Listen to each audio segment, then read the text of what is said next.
अगली सुबह जब सूरज अभी पूरा उतरा भी नहीं था, चारों कजिन्स डायरी, मैप और नाक की आंख वाली मोहर लेकर निकल पड़े चांद तलैया की तरफ। तलैया गांव के दूसरे किनारे पर थी एक छोटी झील, जहां कभी चांदनी रातों में लोग बोटिंग करते, लेकिन आजकल कोई वहां नहीं जाता था। यहाँ कुछ टू बात है, कबीर ने कहा। पानी की चादर इतनी शांत है जैसे कुछ चुप गया हो। तलैया के पास एक पुराना चट्टान था जिस पर किसी जमाने में लोग बैठकर फिशिंग करते द वहीं पे डायरी में लिखा था, जहां पानी चांद को छू ले वहां मोहर दिखाओ और रास्ता खुद रास्ता दिखाएगा।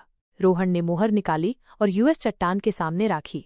सब कुछ शांत था। तभी झील के बीच से एक हल्की सी लहर उठी और पानी में कुछ चमका, जैसे एक छुपा रास्ता दिखा हो।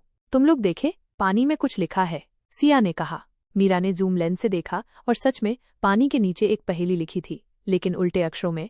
मैं हूँ बिना पैरों चली, बिना पंख के उड़ती, अंधेरों का राज हूँ पर धूप में दिखती। मैं क्या हूँ? सब सोच में पद गए। बिना पैर के चली, बिना पंख के उड़ती, अंधेरों का राज। मीरा ने सोचा, ये टू छाया हो सकती है। सिया बोली, यस। कबीर बोला, शैडो। रोहन ने पानी के बीच मोहर उठाई और कहा, छाया। तभी झील का पानी एकदम से गोल घूमने लगा, जैसे एक चक्रव्यूह बन रहा हो। सब पीछे हट गए। धीरे धीरे एक पत्थर का प्लेटफॉर्म झील के बीच से ऊपर उठने लगा। उसके बीच एक संदूक था, जुंग लगा हुआ पर बैंड नहीं।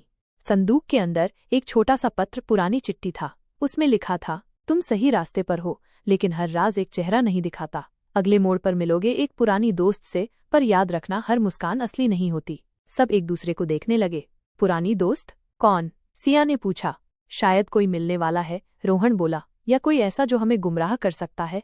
तभी पीछे से आवाज आई, रोहन।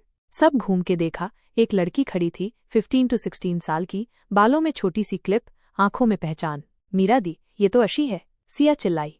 अशी मीरा की बचपन की दोस्त थी, पर वो 3 साल पहले शहर शिफ्ट हो गई थी और कभी कांटेक्ट नहीं हुआ। लेकिन यहाँ इतने दूर बिना बताए?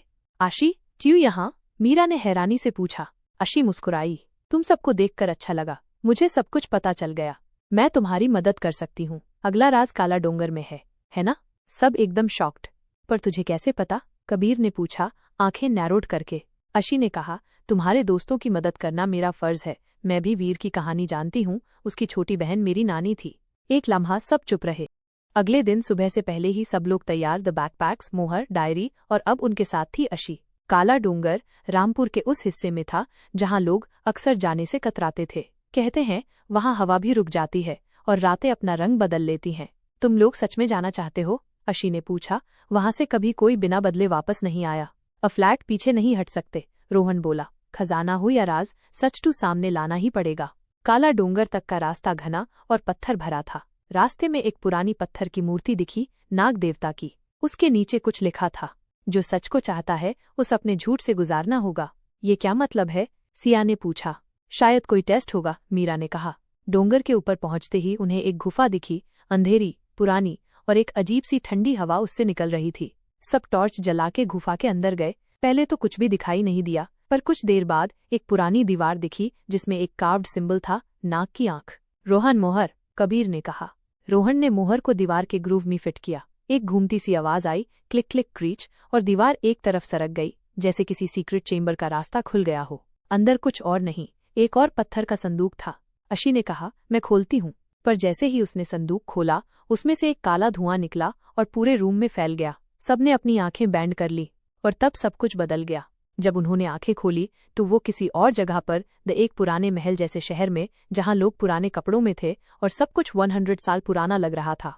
ये कहाँ आ गए हम? सिया ने डरा हुआ पूछा। अशी चुप थी। आशी, रोहन ने कहा, तुमने बोला था मदद करोगी, पर ये सब? अशी ने आंखें नीचे करके कहा, मुझे माफ कर दो, मैं तुमसे झूठ बोली। झूठ? मीरा गुस्से से बोली। अशी ने कहा, मैं वीर की बहन नहीं हूँ, पर मैं उससे मिल चुकी हूँ। इस दुनिया में नहीं, बल्कि उस जगह जहाँ वो गया था। वो किसी और जमाने में चला गया था, जैसे अब तुम लोग। तुम कह रही हो हम पस्त में गए हैं? कबीर ने हैरानी से पूछा। जी हाँ, अशी ने कहा। नहीं है। रोहन, मीरा, कबीर, सिया और आशी सब अब एक अनोखे जमाने में थे। महल जैसे पुराने शहर में, जहाँ सब कुछ 100 साल पहले जैसा लग रहा था। सन्नाटा इतना गहरा था कि उनकी सांसें भी गुनगुनाहट कर रही थीं। अगर ये पास्ट है तो हम वापस कैसे जाएंगे? मीरा ने कहा। यही छुपा है वीर, आशी बोली। वो इस वक्त में अटक गया था जब उसने खजाना पाया, पर खजाना सिर्फ दौलत नहीं था। वो एक टाइम क्रिस्टल था जो वक्त को मोड़ सकता था। कबीर ने डायरी का आखिरी पन्ना खोला। उसमें लिखा था, जहाँ वक्त रुकता है वहीं से वक्त शुरू होता है। दिल साफ हो तो रास्ता खुद बन जाता है। तभी उन्हें एक घंटी की आवाज़ सुनाई दी। वो एक पुरानी घंटी थी जो महल के अंदर से आ रही थी। सब उस आवाज़ के पीछे चले गए। महल के अंदर एक सिंहासन था और उसके सामने खड़ा था एक आदमी, पीले कपड़ों में थका हुआ लेकिन आंखों में नूर। मैं हूँ वीर, उसने कहा। सब एक पल को चौंक गए। वीर ने मुस्कुराते हुए कहा, मैं तुम्हारा इंतजार कर रहा था। हर साल गर्मी की छुट्टियों में कोई आता था यहाँ, पर पहली बार तुम लोग ने राज सुलझा लिया। पर आप यहाँ कैसे? रोहन ने पूछा।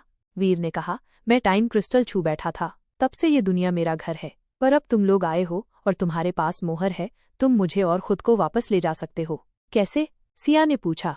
मोहर को चांद की रोशनी में रखकर अगर दिल से वापस जाने की तमन्ना की जाए तो वक्त का दरवाजा खुल जाता है। सबने मोहर को निकाला।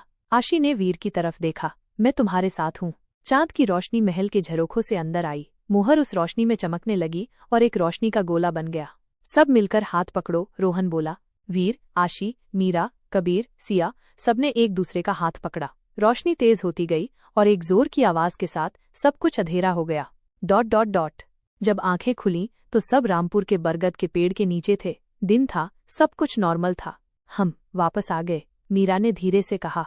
रोहन ने अपनी जेब देखी। मोहर अब भी उसके पास थी, पर अब वो क्रिस्टल बन चुकी थी, एक नया रूप।